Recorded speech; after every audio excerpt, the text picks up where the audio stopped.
Welcome to episode 3 of Collecting Disney. My name is Myatt Green, and today we're going to be looking at some of the souvenir park maps that were sold in Disneyland, mainly from the 50s and 60s, but I'll also, I think, show one or two from the 70s or 80s. Unfortunately, I don't have all the maps, so we're just going to be looking at the ones that I have in my collection today and kind of going over how you can tell the differences between maps from one year to the next. So let's get started.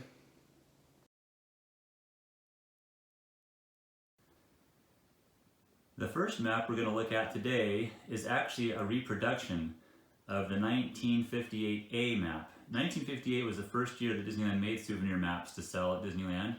And they had three versions. This is the A, they had the B and the C. And I stated this is a reproduction. This was actually made for the 45th anniversary of Disneyland. It was sold in the parks that year from July 2nd to July 30th for $9.95. The purpose of it was to have you go to certain locations at Disneyland, getting this map stamped at each location, and then you'd get a souvenir pin if you went to all those locations.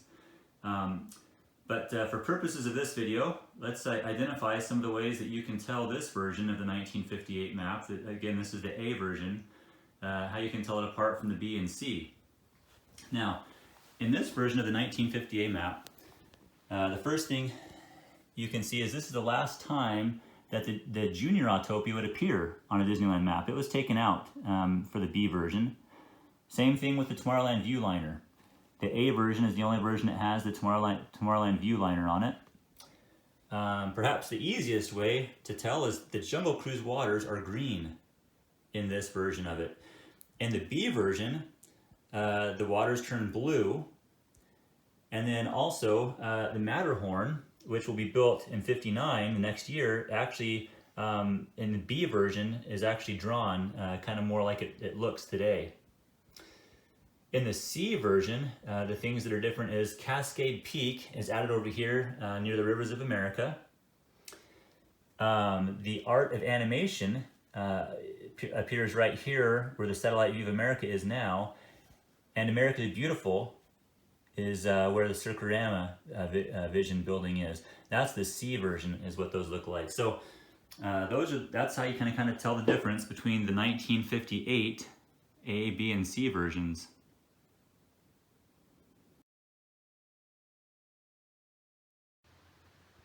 Here's a look at the Sam McKim designed 1961 Disneyland souvenir map.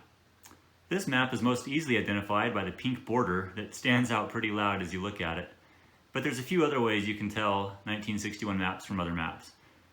First of all, most of the Disneyland maps will have a copyright date. Right here, 1961. The other thing you'll notice is the monorail is shown going all the way to the Disneyland Hotel. This is actually the first Disneyland souvenir map that shows that, going all the way to the Disneyland Hotel. Finally, this is the first time that the Flying Saucer attraction has appeared on a Disneyland map. So the four ways to tell the 1961 map apart from others, just by looking at it, the most obvious thing is the pink border around it. But also you have the copyright date, the monorail going all the way to the Disneyland Hotel, and the Flying Saucer attraction appearing for the first time.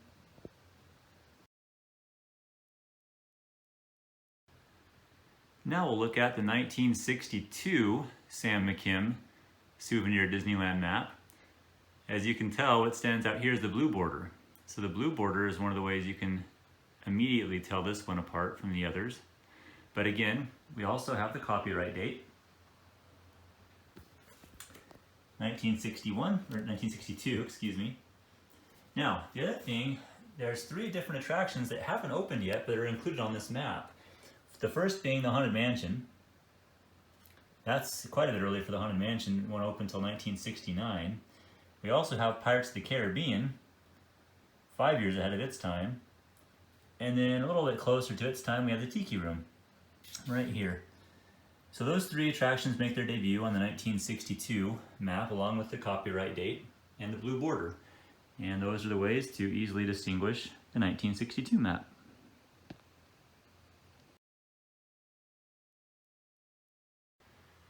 Here's a look at the 1964 Sam McKim designed Disneyland Souvenir map. Now, in 1964, there were actually two versions of the map printed. This is actually the second version, so most people refer to this as the 1964B version of the map.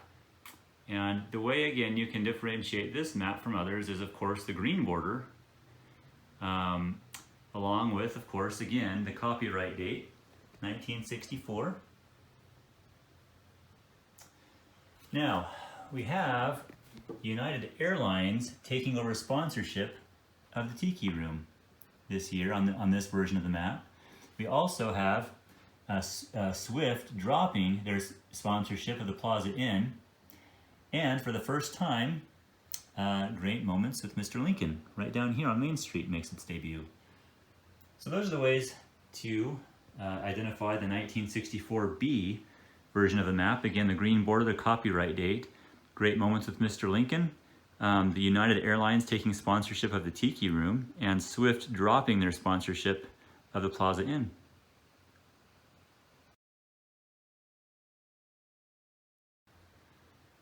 We're now looking at the 1966 Disneyland Souvenir map. As you can see right off the bat, long gone are the days of the easily identifiable color border around the side. But the good thing is the map still does have the copyright date right down here, 1966. The other key features on this map include our first look of the new Tomorrowland, including the first appearance of the People Mover. It also has an initial look at what Space Mountain will become. Here you can see it says a future attraction. The other attractions that show up here are some that came from the 1964 World's Fair. It's a Small World, makes its first appearance. And of course, you have the Primeval World right down here showing up on the railroad. Those are some of the key characteristics that make the 1966 map identifiable.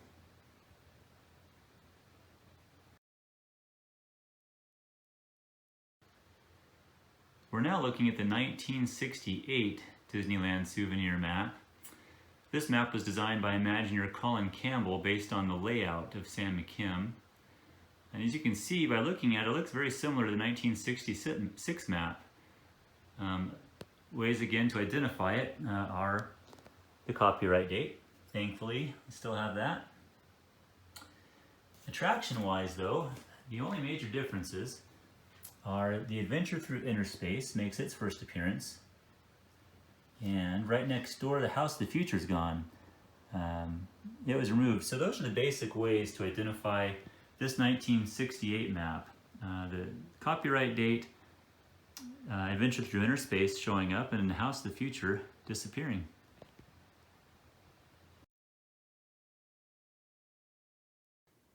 Here's a look at the 1975 Disneyland Souvenir map.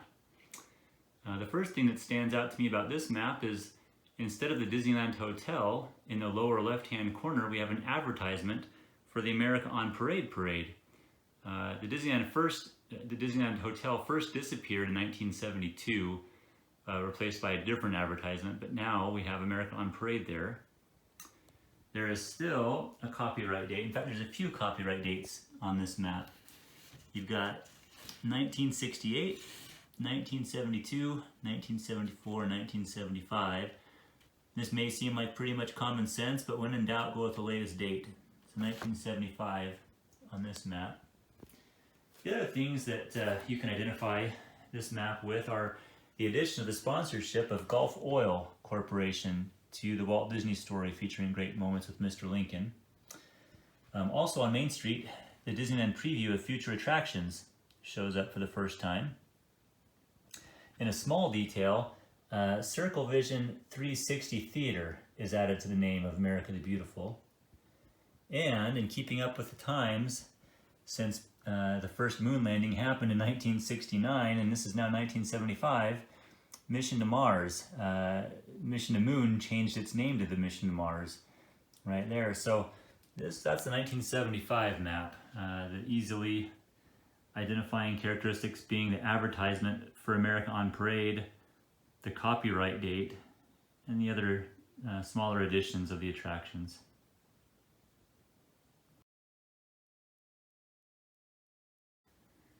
Here's a look at the 1984 Disneyland Souvenir map. This one I actually have in a frame, so there might be a little bit of a glare on it.